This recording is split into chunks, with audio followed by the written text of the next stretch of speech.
Welcome to my YouTube channel Sindhi with GH लाखो।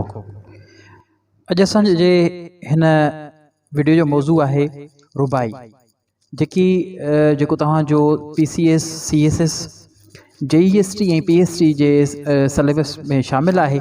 अचो त रुबाईअ जी इल्मी उरूज़ तहत सम्झण जी कोशिश कयूं ऐं उन जे तख़लीक़ी ऐं फ़नी जेको सिटाव आहे उन ते असां जेको आहे सो सरासरी नज़र विझूं। रुबाई बुनियादी तौर अरबी ॿोलीअ जो लफ़्ज़ आहे जेको अरबी लफ़्ज़ रबा मां निकितल आहे। रुबाई अरबी लफ़्ज़ रबा मां निकितल आहे। रुबाईअ जी लफ़्ज़ी माना 4 आहे। रुबाईअ जी लफ़्ज़ी माना 4 आहे। रुबाईअ जा मख़सूस बहर जा 24 वज़न थींदा आहिनि। रुबाईअ जा मख़सूस बहर जा 24 वज़न थींदा आहिनि। इस्तिलाही माना में रुबाई चइनि मिसरनि सिटनि वारे शेर खे चइबो आहे। इस्तिलाही माना में रुबाई चइनि मिसरनि सिटनि वारे शेर खे चइबो आहे। रुबाईअ जो मख़सूस वज़न मफ़ऊल, मुफ़ाइल, मुफ़ाइल, फ़ैल हूंदो आहे। रुबाई जो मख़सूस वज़न मफ़ऊल, मुफ़ाइल, मुफ़ाइल, फ़ैल हूंदो आहे। रुबाईअ में तख़ल्लुस शाइर कहिड़ी बि सिट में आणे सघे थो। जहिड़ी तरह असां लास्ट लेक्चर में पढ़ी आयासीं त जेको गज़ल हूंदो आहे उन जे जेको आख़िरी बंदु हूंदो आहे जंहिंखे असां मक़ता चवंदा आहियूं, उन में शाइर पंहिंजो तख़ल्लुस या नालो कतबु आणींदो आहे। पर जॾहिं त जेकी रुबाई हूंदी आहे उन में जेको शाइर हूंदो आहे पंहिंजो तख़ल्लुस कहिड़ी बि मिसरा ऐं कहिड़ी बि सिट में आणे सघे थो। रुबाई में तख़ल्लुस बिना बि जोड़े सघिजे थी।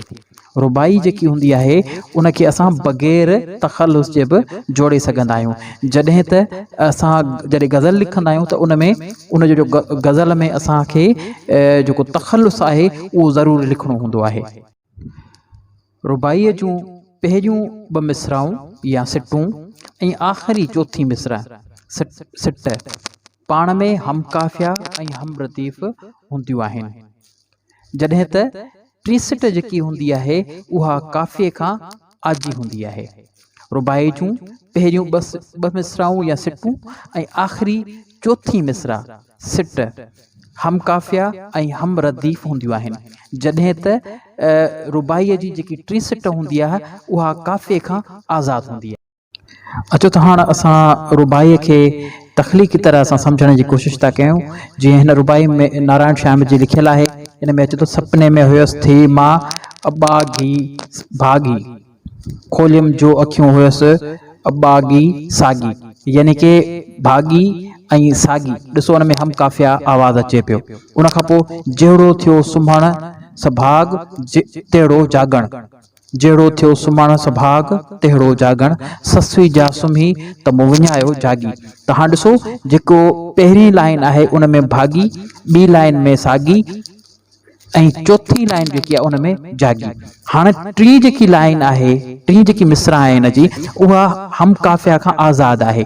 यानी कि उन में हम काफ़िया आवाज़ असांखे नज़र नथो अचे, छाकाणि त इहा रुबाई जी ख़ासि ख़ूबी हूंदी आहे त उन जूं पहिरियूं जेके 2 मिसराऊं हूंदियूं आहिनि, जेके 2 लाइनूं हूंदियूं आहिनि मथियूं, उहे पाण में हम काफ़िया हूंदियूं आहिनि, हमरदीफ़ हूंदियूं आहिनि। वरी जेकी चौथी लाइन हूंदी आहे, चौथी मिसरा हूंदी आहे, उहा पाण में पहिरीं 2 मिसराउनि सां जेके 2 मिसराउनि सां 2 सिटुनि सां हम काफ़िया ऐं हमरदीफ़ हूंदी आहे। जॾहिं त जेकी टी सिट हूंदी आहे उहा तव्हांखे आज़ादु नज़र अचे पई त हिते सागी भागी सागी, हाणे हिते वरी जागण थी वियो, यानी कि ही आज़ादु आहे। इहा हम काफ़िया खां आज़ादु आहे। त इहा हिकिड़ी ख़ूबी आहे जेकी असां रुबाई में ॾिसी सघूं था। उमेद आहे त तव्हांखे अॼोको वीडियो पसंदि आयो हूंदो ऐं इनशाला तव्हांजे जेके ईंदड़ इम्तिहान आहिनि उन में तव्हांजे लाइ मददगार साबित थींदो। ख़ासि तौर ते PST JST ऐं उन खां अलावा जनरल सिंधी में बि हीउ सुवाल अची सघे थो ऐं डेफिनेशन पुछी सघनि था त बाबा हिन जी सम्झाणी ॿुधायो। उन खां अलावा तव्हांजो CSS जो जेको आहे सिलेबस उन में बि हीउ शामिलु आहे। उन खां अलावा PMS जो जेको सिलेबस आहे उन में बि जेको आहे सो हिनखे शामिलु कयो वियो आहे। उमेदु आहे त तव्हांखे अॼोको वीडियो पसंदि आयो हूंदो। अहिड़ा वधीक इंफॉर्मेटिव वीडियो हासिलु करण जे लाइ मुंहिंजो चैनल सब्सक्राइब कयो ऐं बेल आइकन खे दॿायो त जीअं वधीक तव्हांखे अहिड़ा इंफॉर्मेटिव वीडियोस आऊं पहुचाए सघां।